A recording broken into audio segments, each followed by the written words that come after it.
Olá, eu sou Maurício Bandeira, gerente de linhas financeiras e responsável pelo seguro de riscos cibernéticos na Aon. Hoje nós vamos falar sobre duas novas leis, duas alterações que são bastante relevantes para as empresas e que alteram bastante também a percepção de risco. E para falar sobre essas duas novas leis, nada melhor do que chamar um especialista. Então eu convido meu colega Renato Leite Monteiro, advogado do Batista Luz, professor do Data Privacy Brasil e um dos fundadores do Privacy Hub. Renato, você poderia falar um pouquinho sobre o que é o GDPR e como eventualmente essa lei pode afetar as empresas brasileiras? Claro. Então, primeiro agradecer o convite, Maurício, meu amigo, a Aon, para poder comentar um pouco sobre esse tema que nos é tão caro, né?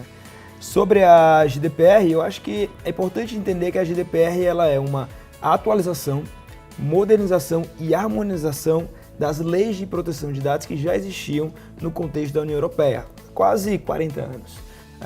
A GDPR ela visa ter uma regulamentação uniforme para todos os 28 países membros da União Europeia, criando regras de transparência, uso adequado dos dados, transferência internacional, penalidades, risco e o que eu posso e o que eu preciso fazer para poder mitigar esses riscos.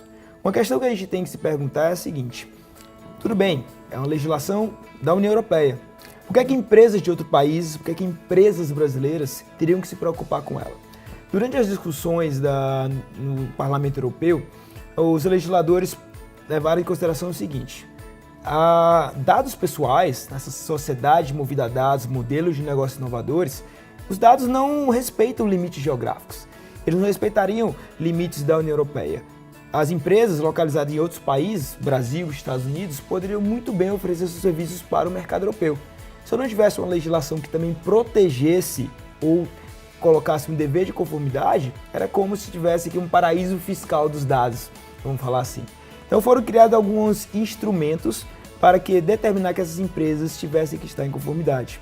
Então, no artigo 3, especificamente, da GDPR, ela fala o seguinte: se empresas, mesmo sem presença física na União Europeia, elas coletam dados, tratam dados de pessoas naturais localizadas na União Europeia, independente de nacionalidade, residência, domicílio, elas têm o dever de conformidade. Se elas oferecem serviço para o mercado europeu, novamente, independente de ter presença física, elas têm um dever de conformidade. Então, uma empresa brasileira, multinacional, ou uma empresa brasileira que oferece serviço para o mercado europeu, ela tem que estar em conformidade, ou seja, ela tem que se adequar a essas novas regras que entraram em vigor agora no dia 25 de maio de 2018. E sobre penalidade, Renato, existe algum tipo de penalidade? Ou seja, o que pode acontecer com a empresa no final do dia se ela tiver um problema, hoje com essa oferta de serviço na União Europeia? Claro. Talvez esse seja um dos principais elementos que estão levando ou levaram as empresas a todo um processo longo de conformidade. As penalidades, as multas em específico, elas podem ser bem altas. Elas podem chegar até 4% do faturamento global da empresa ou 20 milhões de euros por infração. Então, pode ser até mesmo uma política de privacidade, a não contratação de um seguro, padrões de segurança de informação, que são exemplos de violações que podem chegar a esse patamar. E essas não são as únicas penalidades. Pode ser uma advertência, pode ser uma suspensão, até mesmo proibição das atividades na União Europeia. Então, se uma empresa brasileira que oferece serviço para o mercado europeu viola as regras de proteção de dados, ela pode sim ser penalizada, uma multinacional, por exemplo, com a sua filial na Europa, ou ela, caso não tenha filial, pode ser proibida de oferecer serviços a um mercado de 500 milhões de usuários, até mesmo 800 milhões de pessoas. Nossa, bastante preocupante então. Sim. E, enfim, tivemos aí a questão do GDPR e logo em seguida, talvez até com uma surpresa, a nossa Lei Geral de Proteção de Dados também andou numa velocidade um pouco mais rápida que o usual no Congresso e também agora foi aprovada recentemente, deve começar a valer no comecinho de 2020. Você poderia falar um pouquinho, Renato, sobre a LGPD, ou seja, a Lei Geral de Proteção de Dados do Brasil? Claro. Então, esse é um tema ainda mais caro. Então, a lei, que aparentemente foi acelerada, estava há quase 8 anos em discussão. Eu tive a oportunidade de participar de muitas das discussões, ajudar um pouco na redação da lei. E ela foi aprovada agora no dia 14 de agosto de 2018 e passa a vigorar em fevereiro de 2020. Então, a gente brinca que o carnaval de 2020 será bem interessante para os profissionais da área. A nossa lei geral ela é muito parecida com a GDPR, ela tem algumas diferenças que são importantes, mas ela é bem parecida. Então ela impõe regras, limites, obrigações, ela questões de transparências, direitos básicos, faz diferenciação entre os agentes de proteção de dados e tem questões graves de responsabilidade. Inclusive, ela também traz penalidades altíssimas, assim como a GDPR. Penalidade ela pode chegar a 2% do faturamento da empresa ou até 50 milhões de reais por infração. Então, ela traz, interessante nesse ponto, por exemplo, um dever de notificação de incidente de segurança da informação, os famosos vazamentos de dados que, infelizmente, são cada vez mais comuns no Brasil e fora do Brasil. Então, um vazamento como esse que estão acontecendo hoje, quando eles ocorrerem a partir de fevereiro de 2020, com certeza estarão sujeitos a essas penalidades. Renato, você poderia dar algumas dicas, né, sobre, enfim, o que é LGPD para as empresas e o que elas podem fazer para se preparar? Claro.